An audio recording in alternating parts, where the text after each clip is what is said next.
천사의 아침 방문을 찾아오신 여러분을 환영합니다. 오늘도 아침 예배 말씀으로 믿음과 위로의 시간을 갖게 되길 바랍니다. 성도 여러분 안녕하세요. 오늘도 아침 예배에 찾아오신 모든 성도님들을 진심으로 환영합니다. 성경에 나오는 긍휼히 여기는 마음이란 어떤 마음을 의미하는 것일까요?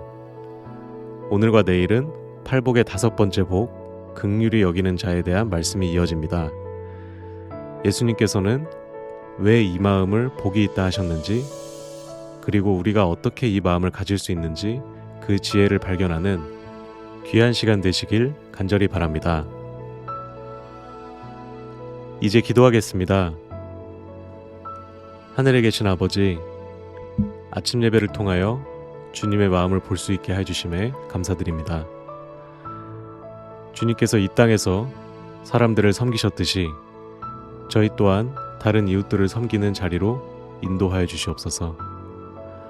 긍휼히 여기는 자는 복이 있나니 저희가 긍휼히 여김을 받을 것이며, 이 말씀의 의미가 이해될 수 있게 하여 주시고 나를 높이는 마음을 제거하여 주셔서 내가 아닌 다른 이들을 섬기는 마음으로 변화시켜 주시옵소서.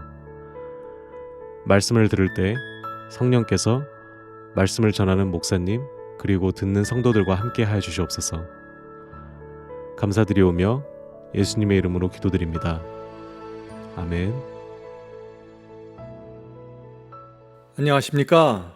자, 오늘은 팔복에서 5번째 복을 긍휼히 여기는 마음을 좀 나누려고 합니다. 긍휼히 여기는 마음이 어떤 마음입니까? 자비로운 마음입니다. 불쌍히 여기는 마음입니다. 너그러운 마음, 관대한 마음입니다. 우리가 이 마음을 받을 수만 있다면 우리 인생의 수많은 문제들이, 죄들이 떨어져 나가게 됩니다. 완전히 해결됩니다.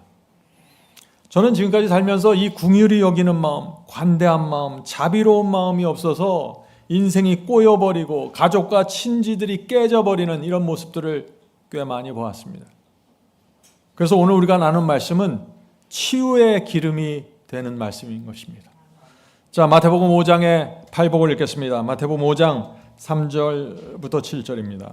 심령이 가난한 자는 복이 있나니 천국이 저희 것이며, 애통하는 자는 복이 있나니 저희가 위로를 받을 것이며, 온유한 자는 복이 있나니 저희가 땅을 기업으로 받을 것이며, 의에 줄이고 목마른 자는 복이 있나니 저희가 배부를 것이며.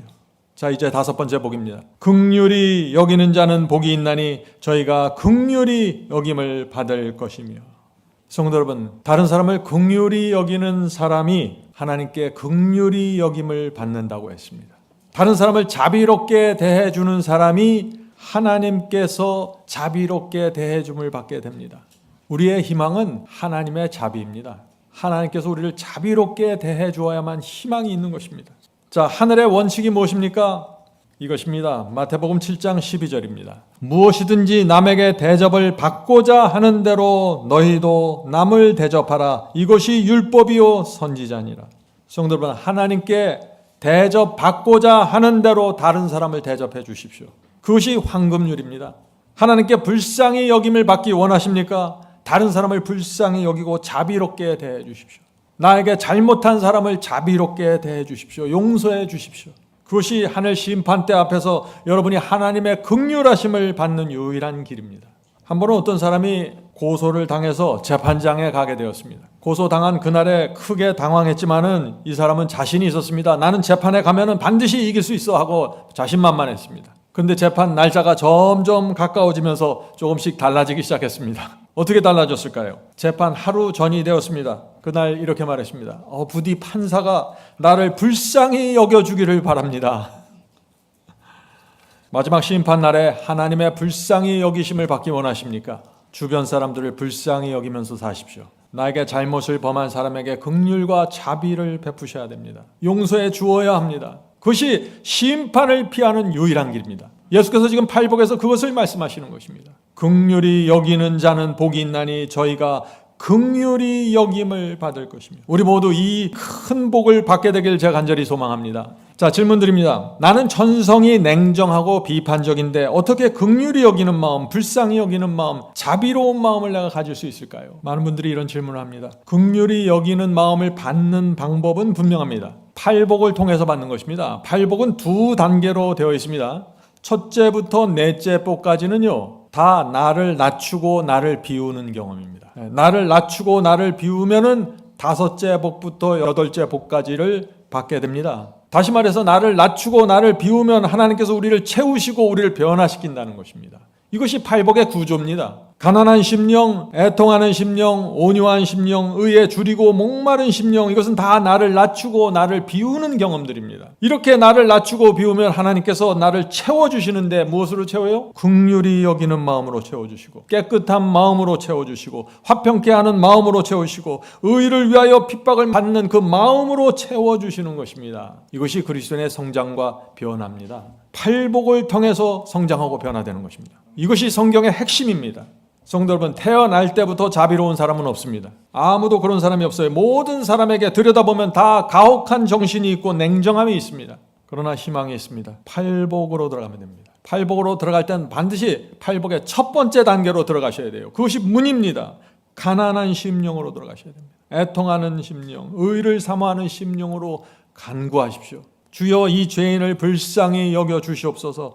내 속에 있는 이 냉정함과 가혹한 정신을 제거해 주시옵소서. 이렇게 간절하게 기도하면 주께서 응답하실까요? 반드시 응답하시죠. 가난한 심령으로 기도하는데, 애통하는 심령으로 기도하는데, 의를 사모하는 마음으로 기도하는데 하나님께서 응답하지 않을 수가 없는 것입니다. 성도 여러분, 아침마다 그래서 우리는 불쌍히 여기는 마음, 긍휼히 여기는 마음, 이 너그러운 마음을 달라고 기도해야 하는 것입니다. 그 마음을 받으면 우리가 성령의 풍요로움 속에 들어가서 성령 충만한 하루를 지내게 된다는 것입니다.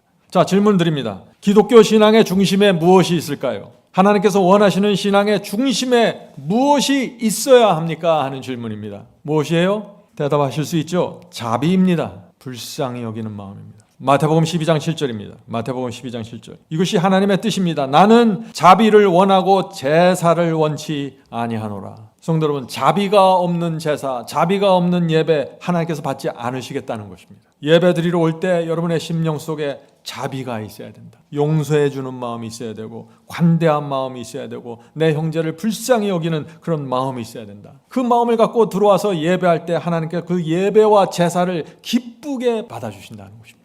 자, 누가복음 6장 36절 봅니다. 너희 아버지의 자비로우심 같이 너희도 자비로운 자가 되라.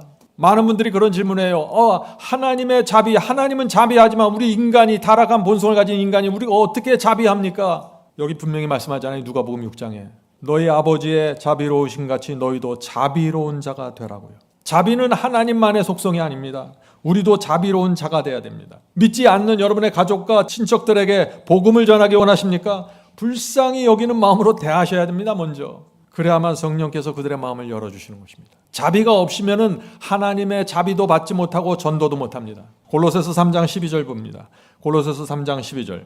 그러므로 너희는 하나님이 택하사. 자, 하나님께서 어떤 사람을 택하실까요? 잘 보세요. 하나님께서 택하시는 사람, 거룩하고 사랑하는 자처럼 긍휼과 자비와 겸손과 온유와 오래 참음을 옷 입고. 이 말씀 가운데 긍휼과 자비로 옷을 입으라는 말씀이 나오죠. 자, 우리가 긍휼과 자비로 옷을 입으면 어떻게 될까요? 이런 모습이 나타납니다. 누가 네게 혐의가 있거든 서로 용납하여 피차 용서하되. 자비로운 마음을 받으면 서로 용서하게 되고 용납하게 된다는 것입니다. 우리 교회에서 서로 용서하고 용납하게 되면 어떻게 될까요? 이 교회는 천국이 되는 것입니다. 다툼이 없는 것입니다. 잘못은 있을 수 있습니다. 문제는 있을 수 있어요. 그런데 항상 용서하고 용납하는 이 자비가 나타나게 된다. 자, 계속해서 읽겠습니다. 주께서 너희를 용서하신 것과 같이 너희도 그리하고 이 모든 것 위에 사랑을 더하라. 이는 온전하게 매는 띠니라. 성도 여러분, 이 모든 것 위에 사랑을 더하라고 했습니다. 이 무슨 뜻이에요? 불쌍히 여기는 마음, 용서하는 정신, 이것이 있어야만 그 위에 사랑이 세워진다는 것입니다. 많은 분들이 사랑하면서 용서해 주지 않습니다. 사랑한다고 말하면서 관대하지 않습니다. 그것은 자비가 아닙니다. 사랑이 아닙니다. 예수께서는 바리새인들의 문제점을 지적했습니다. 바리새인들의 문제가 무엇인지 예수께서 지적하시는 이 말씀을 잘 들어보세요. 마태복음 23장 23절입니다. 마태복음 23장 23절.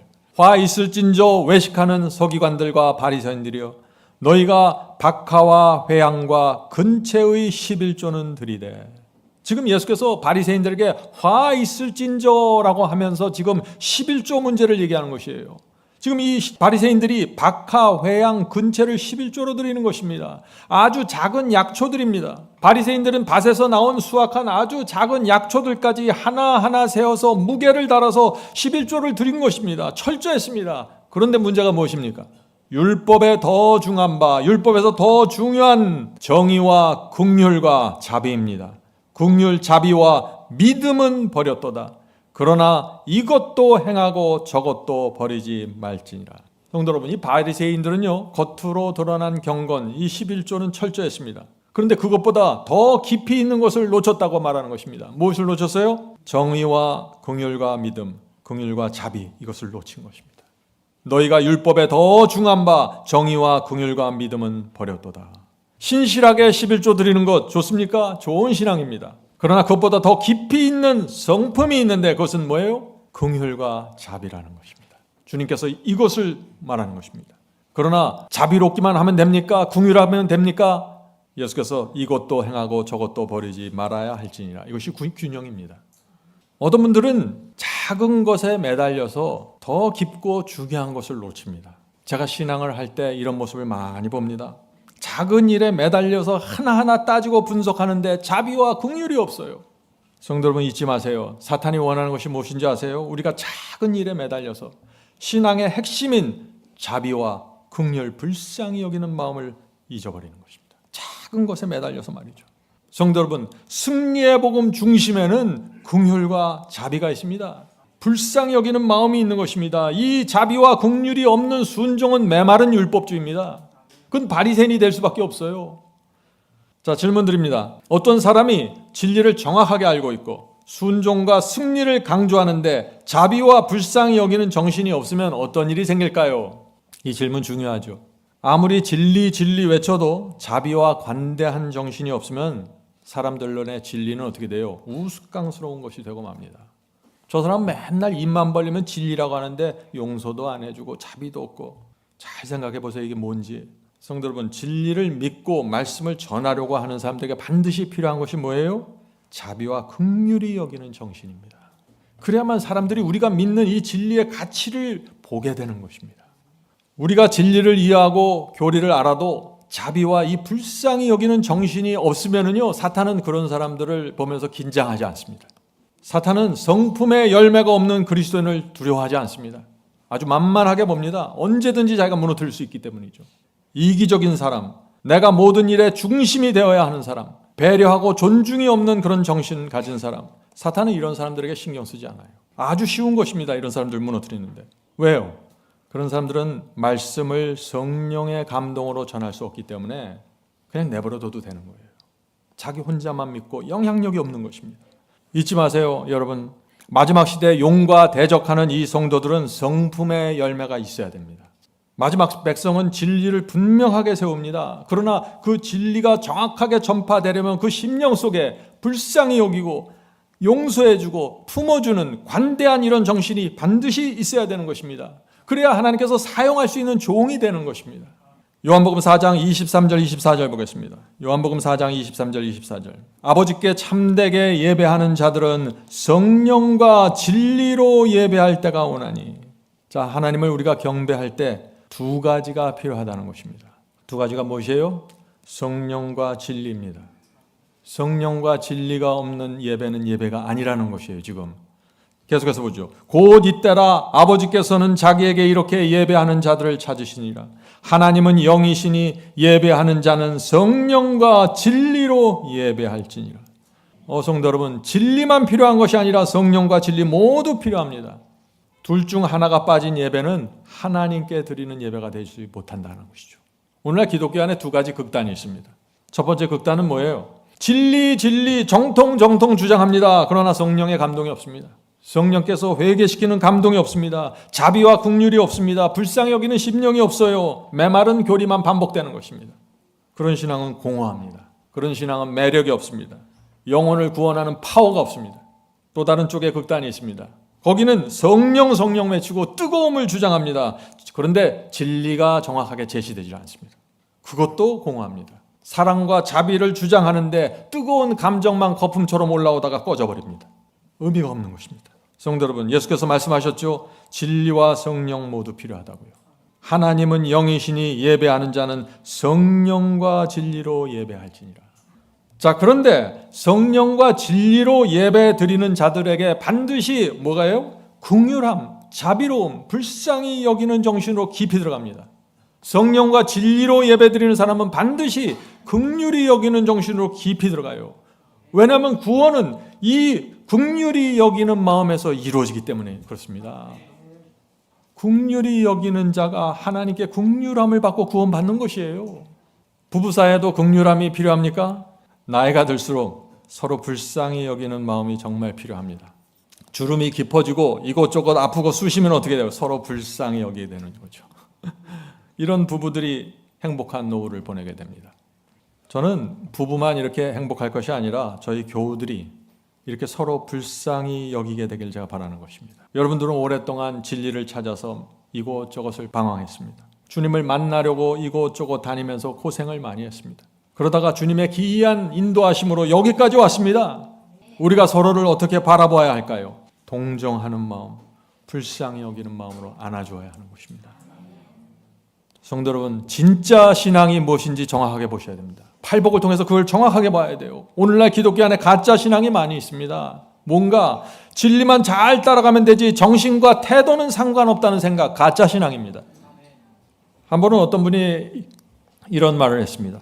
우리 그리스도인은 한 번만 순교할 수 있습니다. 목숨이 하나라는 얘기예요. 한 번만 순교할 수 있습니다. 많은 사람들이 사소하고 적은 일에 목숨을 걸고 투쟁하면서 살아갑니다. 정말 많은 사람들이 투쟁하고 막 열을 내는데 가만히 보면 아주 사소한 일들이에요. 그 말을 하는 것이죠. 그리스도인은 신앙의 본질에 목숨을 걸어야 합니다. 예배의 본질은 진리와 성령이고 신앙은 영혼을 불쌍히 여기는 정신입니다. 여기에 목숨을 거십시오. 얼마나 멋있는 말씀입니까? 우리가 어디다 목을 걸어야 될지 정확하게 보셔야 된다는 것이죠. 성도 여러분, 진리와 성령에 목숨을 거십시오. 영혼을 불쌍히 여기는 그 심령에 목숨을 거십시오. 이런 사람들은 그 마음과 생애에 놀라운 변화가 생기게 될 것입니다. 놀라운 변화. 성도 여러분, 이 교회 안에 진리와 성령이 없고 불쌍한 정신이 없으면 어떻게 될까요? 계속해서 여기저기서 가혹한 정신이 나타나게 되고 냉정함이 나타나게 되고 용서해주지 않는 정신과 태도들이 나타날 수밖에 없는 것입니다. 자, 질문 드립니다. 어떤 때는 우리가 어떤 사람의 잘못을 고쳐주고 바로 잡아주려고 합니다. 그런데 왜 우리가 그 사람의 문제를 고쳐주고 바로 잡아줍니까? 어떤 때 우리가 교제하다 보면 저 사람 저건 아닌데 내가 꼭 가서 알려주고 좀 바로 교정 좀 해줘야겠다 하는 생각이 들 때가 있어요. 그런데 질문은 이것입니다. 그 사람을 내가 불쌍히 여기고 진심으로 도와주기 위해서 내가 고쳐주려고 하고 잡아주려고 하는 것입니까? 아니면은 그 사람의 잘못과 문제가 나를 성가시게 하고 불편하게 하니까 내가 지적하고 잡아주는 것입니까? 이게 정확해야 된다는 것이에요. 이게 긍휼한 정신과 자비의 정신을 말하는 것입니다. 지금 왜 하는가입니다. 왜? 조심해야 됩니다. 마음의 성령의 기름이 말라갈 때 조심해야 되는 것입니다. 마음의 성령이 말라가면 쉽게 다른 사람들의 죄를 판단하게 되고 문제에 껴들려고 하게 되고 다른 사람들을 불쌍히 여기는 이 정신이 사라져버리는 것입니다. 그러면 어떻게 돼요? 자꾸 자기는 뭐를 도와주려고 하는데 자꾸 넘어져요. 아무것도 아닌 일인데 속상하고 마음이 비틀어집니다. 그런데 왜 이렇게 되는지를 몰라요. 오늘 말씀을 잘 들어보세요. 문제가 어디서부터 나오는 것인지 이게. 자, 질문 드리죠. 자비로운 마음의 반대는 무엇이죠? 자비로운 마음의 반대. 냉정한 마음, 깐깐한 마음, 가혹한 마음, 용서해주지 않는 마음입니다. 우리 속에 이런 마음이 있으면 나는 긍휼히 여기는 심령이었구나 이렇게 생각해야 된다는 것입니다. 마운트 오브 블레싱 21페이지 읽겠습니다. 사람의 마음은 태어날 때부터 냉랭하고 어둡고 사랑이 없다. 이것이 타락한 본성으로부터 물들어 있는 마음입니다. 사람들은 거듭나지 않을 때 다 이런 마음을 갖고 있는 것이에요. 사람의 마음은 태어날 때부터 냉랭하고 어둡고 사랑이 없다. 그러므로 사람이 자비와 용서의 정신을 나타낼 때는 언제나 자기 스스로 그렇게 하는 것이 아니고 그의 마음에 역사하는 성령의 감화를 통해서 하게 된다. 성도 여러분, 이 하늘의 마음은 내 스스로 만들어낼 수 있는 게 아니에요. 아무리 쥐어짜도 안 돼요. 이거는 자비로운 마음, 용서해주고 싶은 마음, 손을 잡아주고 싶은 마음, 그 사람이 잘못했고 내가 잘했는데 내가 관대하게 넘어주고 싶은 마음, 이런 마음은 우리 스스로 만들어낼 수 있는 것이 아니라 성령께서 역사하셔야만 이 마음이 나온다는 것입니다. 로마서 5장 5절 읽겠습니다. 로마서 5장 5절. 소망이 우리를 부끄럽게 하지 아니함은 우리에게 주신 성령으로 말미암아 하나님의 사랑이 우리 마음에 부은 바 됨이니. 하나님의 사랑이 어떻게 우리 마음속에 부어지나요? 성령을 통해서 부어진다는 것입니다. 성령께서 호소하시고 성령께서 인도하시고 성령께서 가르쳐 주실 때 그것을 계속해서 따라가면 그 사이에 하나님의 사랑을 저희 마음에 갖게 된다는 것입니다. 매일 아침마다 이 하나님의 사랑이 부어져야 합니다. 그래야만 우리가 그 하루를 그리스도인으로 살아갈 수 있다는 것이죠. 하나님의 사랑이 성령의 역사를 통해서 우리 마음에 부어지면 어떻게 될까요? 사랑이 샘솟게 되겠죠. 자비롭게 대해주고 온 마음이 생깁니다. 성령의 역사입니다. 여러분이 어떤 사람을 자비롭게 대해주고 싶은 그런 소원과 충동이 올라옵니까? 여러분 속에서 성령의 역사가 이루어진 것입니다. 소중히 받아야 되는 것입니다. 그 역사를. 짜증, 속상함이 올라올 때 어떻게 해야 돼요? 간절한 마음으로 주님, 저는 이런 것이 싫습니다. 하나님의 사랑을 제게 부어주십시오. 이렇게 기도해야 된다는 것입니다. 이것은 내 스스로 만들어낼 수 있는 것이 아니기 때문에 하늘로부터 받아야 되는 거기 때문에 간절하게 기도해야 된다는 것입니다. 그러면 그 어두운 마음에서 짜증이 물러나고 속상함이 물러나면서 풍요로움이 오게 된다. 이것이 뭐예요? 이것이 성령의 역사입니다. 성령의 역사가 우리 속에서 어떻게 이루어지는지 정확하게 아셔야 돼요. 긍휼히 여기는 자는 복이 있나니 저희가 긍휼히 여김을 받을 것이요. 이 말씀이 내 영혼을 살리는 말씀입니다. 오늘 하루 이 말씀이 우리 모두의 마음을 인도해 주시길 간절히 소망합니다. 기도하겠습니다. 하늘에 계신 아버지, 자비로운 마음, 불쌍히 여기는 마음, 너그러운 마음을 주시옵소서. 저희가 그 마음을 받아야만 우리 인생의 수많은 죄와 문제들이 해결이 되고 사라지게 됩니다. 다른 사람을 불쌍히 여기고 자비롭게 대하고 용서해 주는 마음을 주시옵소서. 냉정하고 비판적인 정신, 부정적인 정신을 버리길 소원합니다. 도와주시옵소서. 성령께서 오늘 함께 기도하는 성도들에게 역사해 주셔서 우리 영혼을 긍휼히 여기는 마음으로 채워주시옵소서. 작은 것들에 매달려서 자비와 긍휼을 놓치지 않게 해주시옵소서. 비판의 정신, 바리새인의 정신, 부정적인 어두운 정신으로 들어가지 않도록 붙잡아 주시옵소서. 성령께서 우리 마음에 풍요로움을 주셔야만 우리가 오늘 하루 그리스도인으로 살아갈 수 있습니다. 도와주시옵소서. 이 모든 말씀 예수 그리스도의 이름으로 간절히 기도드립니다. 아멘.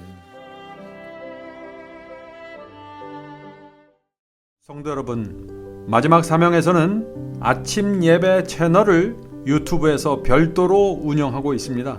아침 예배 채널에서는 매일 새벽 4시에 예배 영상이 올려지고 있으며 특별히 아침 9시에 예배가 진행됩니다. 아침 9시 예배가 아침 예배 채널의 독특한 특징입니다.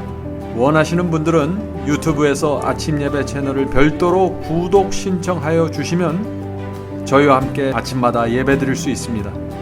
매일 아침마다 하나님의 말씀으로 저희 모두가 주 앞에 나와 예배 드리는 신앙으로 함께 나가게 되길 간절히 바랍니다. 감사합니다.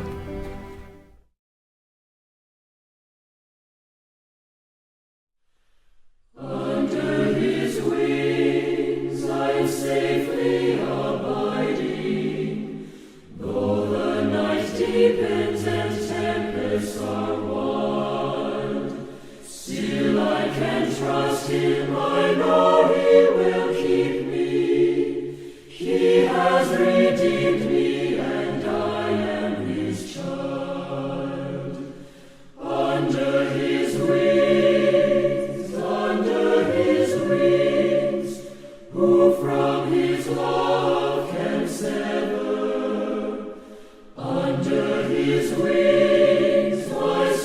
shine.